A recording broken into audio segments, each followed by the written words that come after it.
నేను ఇంటికాడ మొక్కలు పెట్టాను కదా, ఇవే వంగనారు, బంతినారును, చామంతి నారు తెచ్చాను. బంతినారు అయితే ఒక ప్లేస్లో పెట్టుకున్నాను, అవైతే ఇంకో ప్లేస్లో పెడుతున్నాను.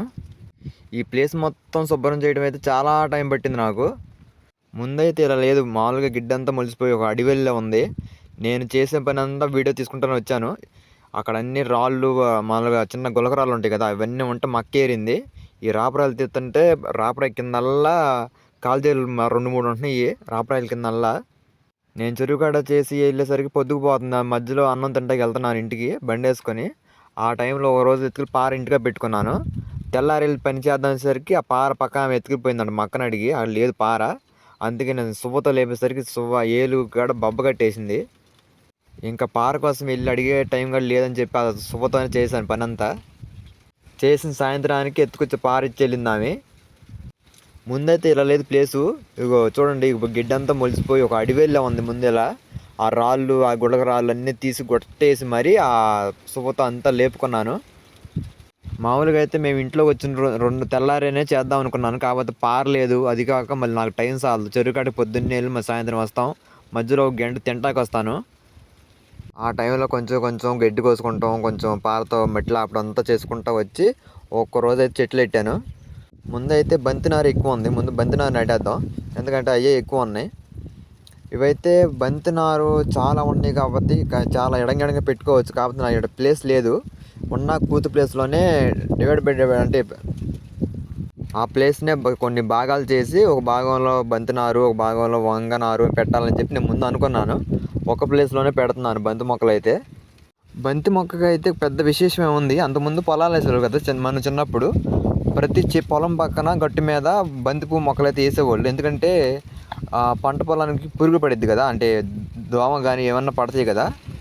ఆ పురుగు అంతా ఆ పువ్వుల వాసనకి వెళ్ళి ఆ బంతి పువ్వు మొక్కలు వాళ్ళిద్ది. కానీ పంట మీద కొంచెం ఎంతైనా కొంచెం తగ్గి పెట్టేవాళ్ళు. ఇప్పుడు అందరం మందులు కొడుతున్నారు కానీ ఎవరు పెడతలేదు. బంతి పువ్వు మొక్కకైతే అలా తెలుసు నాకు కొంచెం. ఇప్పుడైతే బంతి పువ్వు మొక్కలు తర్వాత పెట్టేశాను కాబట్టి ఇది తోటకూర, పాలకూర మొక్కలు అయితే ఎత్తుకెళ్తున్నాను. సగం సగం పెట్టుకోవాలి. ఇప్పుడు బయట అయితే వర్షం కూడా పడుతుంది. అంత బాగా అయితే పడతలేదు వర్షం. 3 రోజుల నుంచి చిన్న చిన్న చినుకులే కానీ బాగా పడతలేదు. ఈ వరుసకు ఉన్నాయి చూసారా మొక్కలు, అవైతే మా అన్నయ్య వాళ్ళ ఇంటికాడ నుంచి ఎత్తుకొచ్చాను. అది బంగాళాఖాతం మొక్కలు అంటారు కదా, పూలు.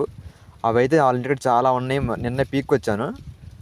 నిన్న ఎత్తుకు పెట్టాను కానీ పెట్టిన. ఈరోజు పక్కన తోటకూర వేస్తున్నాను. అంతకుముందు తోటకూర విత్తనాలు మా టబ్బులో వేసాను కదా, కోకో పీట్ తెచ్చి చేసి చూసారు కదా వీడియో. అది బాగా వేసాను. బాగా ఒత్తికి మొలిచేసి అసలు మొక్క పైకి రాలేదు. అంటే బలం లేక చిన్న చిన్నగానే వచ్చినాయి. ఒక 3 అంగుళాలు వచ్చి ఎండిపోయినాయి. అందుకే ఇప్పుడు ఈసారి అయినా సరే ఎడంగా వేస్తున్నాను.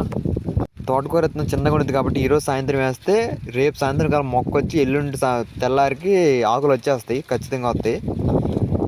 ఎలాగని 24 అవర్స్ దాటితే చాలు తోటకూర విత్తనం మొక్క రాటకి. ఇక్కడైతే దాని పక్కనే పాలకూర అయితే వేస్తున్నాను. అంత ముందు కూడా నేను చెరువు కాడ పాలకూర మొత్తం ఇలా చాలా వేస్తే 2 మొక్కలే మిగిలినాయి. ఆ 2 మొక్కలకే 2 పూటలు కూర అయ్యేది ఒక వారానికి ఒకసారి కోస్తే. అందుకే ఇప్పుడు కూడా కొంచెం పలసగా జల్లుతున్నాను. అంటే మనం మొక్క పీకకుండా ఆకుల వరకు కోసుకుంటే ఇంకా వస్తూ ఉంటాయి అవి. నేను తోటకూర ఇష్టంగా తింటాను. తోటకూర పప్పు అంటే ఇష్టం తింటాను. ఈ పాలకూర కూడా తింటాను, అంటే పప్పులో వేస్తే తింటాను. ఇదేమో పుదీనా మొక్క మా చెల్లి మొక్క కలిసి చేసిన పని. ఇదంతా నాకు అడ్డం పెట్టారు. నేను వేరే చోట పెడదామని చెప్పి అనుకుంటే వీళ్ళు ఆకుండా ఎత్తుకొచ్చి నా పెట్టుకునే చోట పెట్టేశారు. అవి కూడా పీకట్లేదు. ఒకవేళ బతుకుతే కనుక తీసి వేరే ప్లేస్లో పెడతాను. అట్టగా ఉంచేసి మధ్యలో వేసేస్తున్నాను. అన్ని కలిపి పెడితే నాకు చిరాకు ఉండిద్ది. అసలు నాకు చేయబుద్ధి కాదు. అందుకే తోటకూర ఒకవైపు, పూల మొక్కలు ఒకవైపు, కూరగాయ మొక్కలు ఒకవైపు పెడదామని చెప్పి ముందే అనుకున్నాను. ఈ ఇంట్లో రాగానే ఆ ప్లేస్ చూడంగానే అనుకున్నాను అప్పుడే చేయాలని.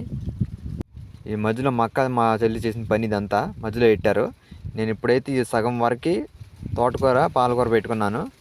ఇక మిగతా విత్తనాలు చాలా ఉన్నాయి. ఇవి అయిపోయిన తర్వాత నేను జల్లుకుంటాను. అసలు లేదు.